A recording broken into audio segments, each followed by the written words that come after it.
10, 9, 8, 7, power, 6, 5, power.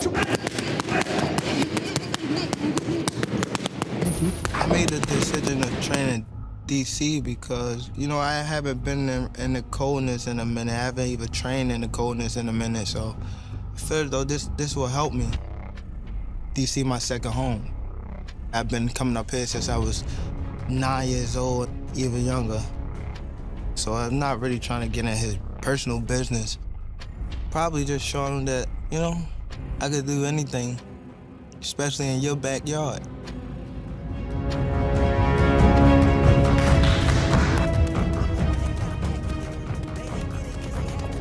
Pride. Some people be made for it, some people don't. It's not gonna win.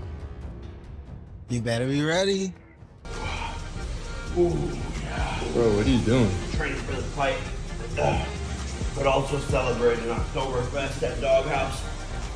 Slip inside, uppercut. Oh, yeah.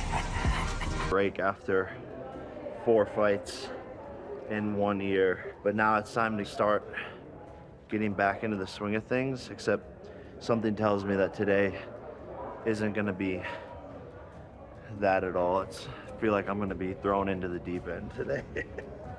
All right, so I want you in here on each shoulder, right? And then all the punches we're throwing are gonna be short. Da-da-da-dum, da-da-da-dum. Change the angles. Box!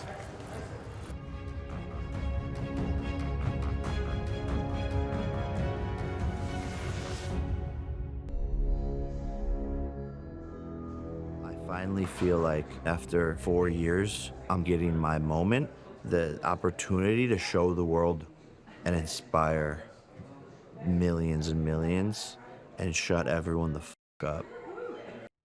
The people who know boxing know that the power's the last thing to go, so I have to be prepared for the strongest uppercut boxing has ever seen. And I'm gonna have to weather the storm, outbox him. Off this, yeah, I'm the right hand go.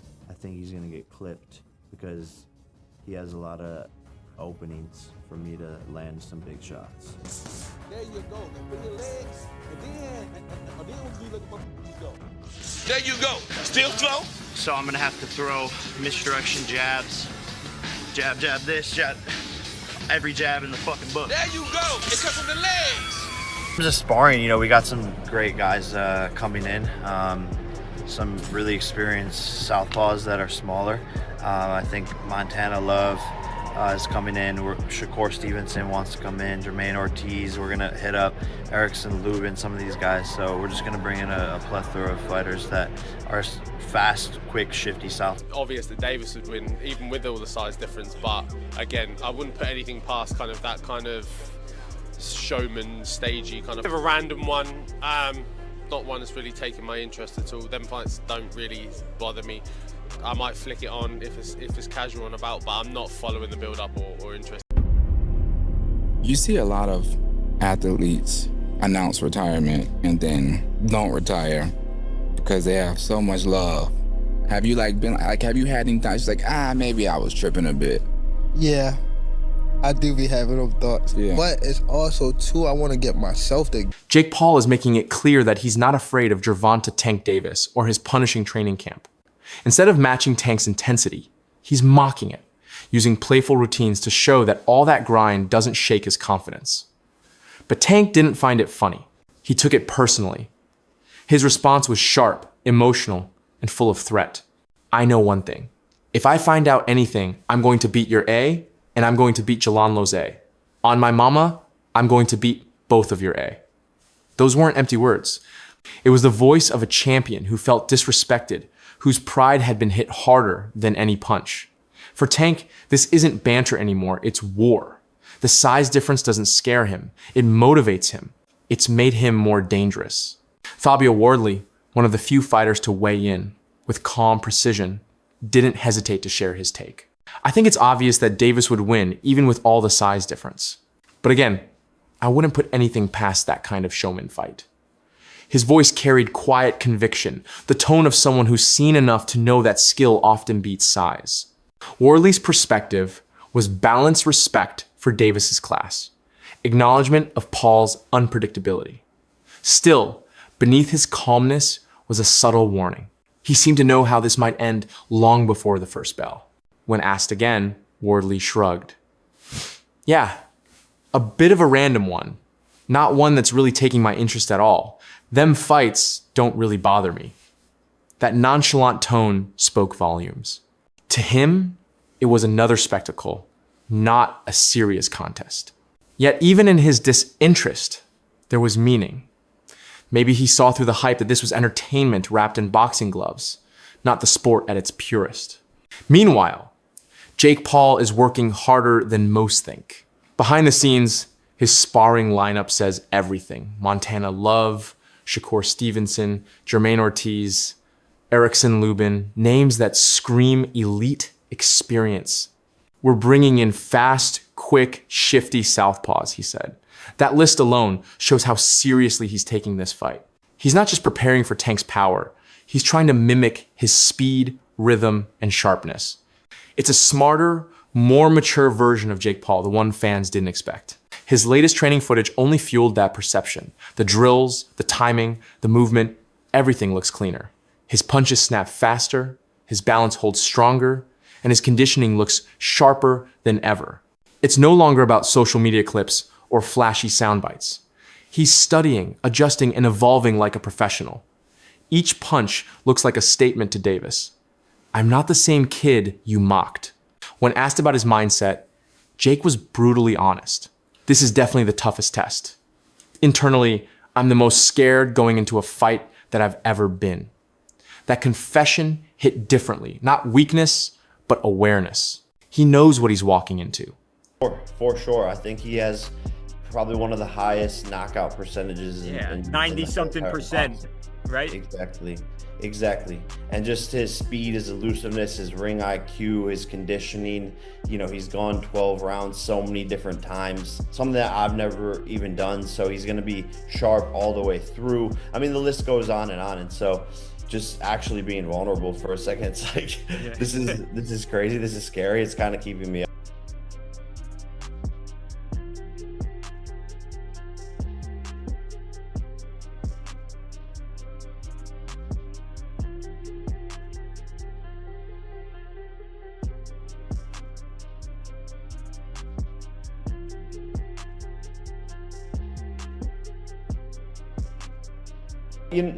Like for me, I never let myself go there. I'm a fierce competitor, and always need to have the W and come out on top.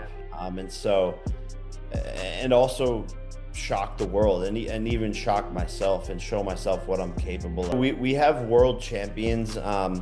Raymond Ford in the 130-pound weight class. We got Montana Love in. Shakur Stevenson is coming in this week.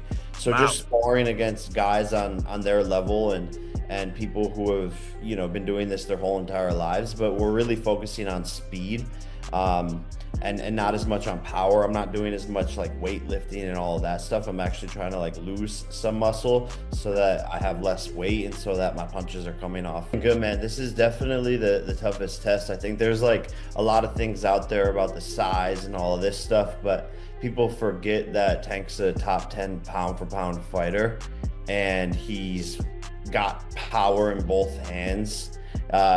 And skill-wise and technique-wise, he's been doing this for so long. And so actually internally, like, I'm the most scared going into a fight that I've actually ever been, because I know how good these people are that I'm sparring, and being able to see how good they are and knowing how good Tank is, it's actually going to be my toughest test. Davis isn't another influencer or a retired MMA fighter.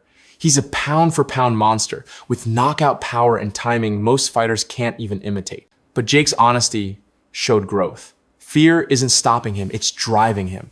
His respect for Tank runs deep. He has one of the highest knockout percentages. His speed, ring, IQ, and conditioning, he's gone 12 rounds so many times. I've never done that. Those words carry humility, the kind that shows a man who understands the mountain ahead. But humility doesn't mean surrender. Jake's focus on speed and precision over bulk proves it. I'm losing some muscle so my punches come off faster. he said. That shift shows intelligence adapting instead of relying on brute force. And yet, the competitor in Jake remains fierce. I'm a competitor. I need the W. I want to shock the world and show myself what I'm capable of. His tone was fire and obsession mixed. This fight is no longer about views or validation. It's about proving something to himself that he belongs here under the same lights as real fighters. This is my 5th year as a pro, he said proudly. I've had to progress faster than anyone else. I believe I have the power to walk Tank into a knockout. That's the confidence that keeps him dangerous. Maybe naive, maybe fearless, but real. He knows the risk and still wants it. And the world, love him or hate him, can't look away. I'm the underdog, Jake laughed. That excites me even more to prove everybody wrong, including Cardi B. That's classic Jake. Fight that's coming up is Tank Davis versus Jake Paul. Oh, this is such a circus. Yeah. Look, according to BetOnline.ag, Gervonta Davis is favored -240, Jake Paul's +190. So more than twice the odds for Davis. Davis is a lot smaller, but he's a real serious fighter. I'm predicting a 3rd round knockout. Ooh. Third round knockout. He's out of there. Listen, I don't know what's the bigger joke, that fight or Tyson versus Floyd Mayweather. We'll talk about that in a second. We'll talk about that in a second. Yeah, this is honestly just disappointing. As a boxing fan, to just keep seeing these circuses happen over and over. Man, I cannot believe this. This is crazy. Man, that's why you gotta stop hanging out there out there in the ATL, man. Stop hanging out there in that ATL, man. You'll be wearing a skirt in a minute. Man, y'all act like y'all ain't seen them damn videos of them dudes wearing all them skirts, man. Yeah, then all these rappers and stuff wearing skirts and dresses, man. Man, Tank, you better not put a dress on, Tank. Don't put no damn dress on. This is my 5th year as a pro, and so I've had to progress faster than anyone else in the sport to be able to compete at this level and to be able to hang in there with these guys. But I do believe that I have the power and the offense to be able to walk Tank into a knockout like I've done with other opponents and set them up for it. And so I am fully confident in my ability, and I think it would be one of the craziest upsets in a lot. Davis versus Jake Paul exhibition. Man, I got a lot of thoughts in this big old head. I'm telling y'all, a lot of thoughts running through my mind. Man, I'm thinking about, Bigfoot versus Littlefoot. Andre the Giant versus Wee Man. Man, this is gonna be better than damn Circus on Lake. Yeah, they gonna look weird as hell in the ring together, man. You see how big Jake Paul is? 200 plus pounds? Man, I don't understand it. I don't get it. Yeah, the circus continues. This is why I can't stand damn Jake Paul. This is why I can't stand him. I think it's great. You know, I think it's funny. I'm the underdog for this fight, and you know that excites me even more again to go and prove everybody wrong, including Cardi B. But I'll probably be offsetting her bank account. A mix of humor, confidence, and defiance. He thrives off being doubted. It's his fuel, his edge. Every time someone mocks him, his fire grows stronger. Comedian Aries Spears didn't mince words either. This is such a circus, he said. Tank Davis is favored, and I'm predicting a 3rd round knockout. The laughter that followed was sharp, but truthful. Spears captured what many purists feel, that this matchup straddles the line between sport and showbiz. But he also added a twist of intrigue. What if Jake proves everyone wrong again? Tim Bradley took that same disbelief and turned it into comedy. This is Bigfoot versus Littlefoot, Andre the Giant versus Wee Man. The circus continues. His frustration was real beneath the laughter. He's tired of seeing boxing drift towards spectacle. But even his rants can't deny the pull of this fight. And that's the paradox. No matter how absurd it seems, everyone's watching. Because under all the noise, one truth remains. Both men are risking their reputations for something bigger than fame. Jake Paul versus Gervonta Davis isn't just another crossover. It's ego versus experience, youth versus legacy, confidence versus destruction. One man fights to protect his throne, the other to prove he deserves one. When that bell rings on November 14th, The world will see which truth wins.